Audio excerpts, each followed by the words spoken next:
एक ट्रेंड इतला मोठा होता किंवा इतला खतरनाक अल्गोरिदम बनी झाला होता तुम्ही का समज नका तुला काजू म्हणतास माले त्यांना मुह स्वतः भैया दादा सुद्धा न्याव राहणार भैया दादा त्याचं सांगितलं तुम्ही एक गाणं करायला होतं समज नका तुला काजू म्हणतास माले ती माले म्हणतास बदाम वगैरे काय होता त्या गाण्याचा एक्सपिरियन्स एकदम मस्त होता. सॉन्ग पण मस्त होता आणि भैया दादा आहेत आपलं खानदेश ना अरिजित सिंग आहेत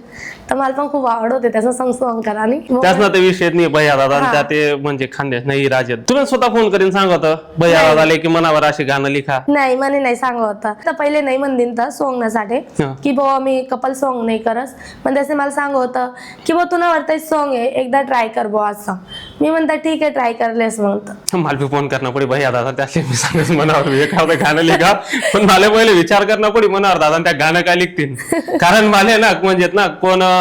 तुला जशा म्हणतात ना काजू म्हणतात तशा मला कोण काया म्हणस कोण दव्या कोण निया पिव्या लोकेशनी गरज राहिली ते मग अमोल भाऊ म्हणतस दादा म्हणतस मग जास्तच गरज राहिली तर मग दादा साहेब बी म्हणतस दादा असो नाही एक दाखलची क्लिप होती यानं तीन बी फनी आणि मजेदार व्हिडिओ शे ना खराचे रा पॉडकास्ट युट्यूब चॅनल येले आणि काल दिन पर्यंत तुम्ही जी मनी रील आणि जो मला पॉडकास्ट ना जो काजूताईना व्हिडिओ तो जो व्हायरल करेल ना त्यावरती तुम्हाला काजूताईवर घेतलं प्रेम आहे नाही दखास तरी बी ज्या बॉस काही सुटी जायला किंवा ज्या बॉसला टाइम नाही भेटेल त्यासनी परत जावा युट्यूबले खराचे रा पॉडकास्ट टाका आणि काजूताईना व्हिडिओ पुरा देखा आणि सांगा